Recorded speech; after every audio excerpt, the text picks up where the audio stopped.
what we're seeing is it's a bit of a mix, but I think it changes depending on whether you're looking at compliance work for our clients versus contentious work. So, as I sort of mentioned at the start there, I do quite a lot of work in the regulatory engagement and regulatory disputes stages of matters. And when it comes to compliance, I think the general approach tends to be, let's do what is most efficient in terms of cost and time. So we don't want to be spending a huge amount of time trying to get compliant in various different jurisdictions.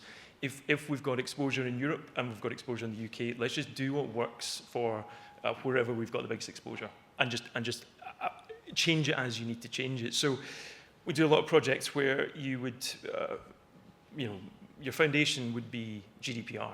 And I think most people in this room probably have seen this play out, right? So GDPR is your baseline, and then you figure out what do you need to do if you've got a particular issue, a particular exposure in, say, Spain or Italy or the UK, and then you adjust it.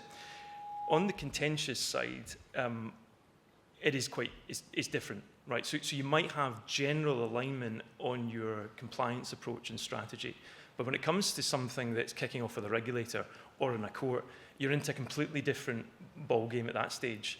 And at that point, what you're looking at is what strategy can we deploy in a particular jurisdiction to get the best benefit and to limit our risk.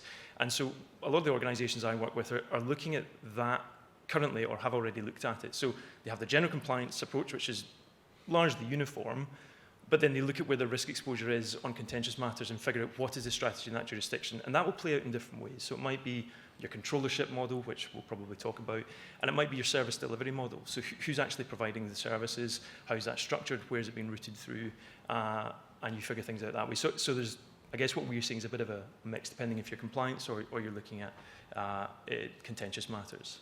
On one-stop shop, I mean, I guess what we've seen in practice as well is, particularly over the last maybe 18 to 24 months, supervisory authorities in Europe haven't been slow to consider using Article 66, right? So they just decide, well, we're not going to get what we want through one-stop shop, so let's just call urgency and then just see what happens. And so I think, and then what we've seen, the response to that has been, I'd say, lacking from the supervisory authority who's been usurped for whatever reason. So in that sense, I think one-stop shop, good idea in theory, I guess, but it didn't really play out in practice. And actually, in the context of other legislation that's dropping in Europe, I mean, if you think about NIS2, which I don't know, I mean, maybe many of you in the room have looked at that or read that legislation. That is a piece of legislation which would absolutely benefit from a one-stop shop mechanism, but it doesn't have it. And so it's going to be interesting to see, where you would want it, it's not there. And GDPR, it seemed like a good idea, but actually in practice, given controllership models and the way data protection works, it just hasn't really played out, I suppose. For relying on consent when dealing with children, how do we structure that across Europe in a way that works across every member state? And in the UK, I mean, if you're a UK-only business, I suppose you get the benefit of the fact that it's the same age of consent regardless of whether you're in Scotland, England, Wales, or Northern Ireland.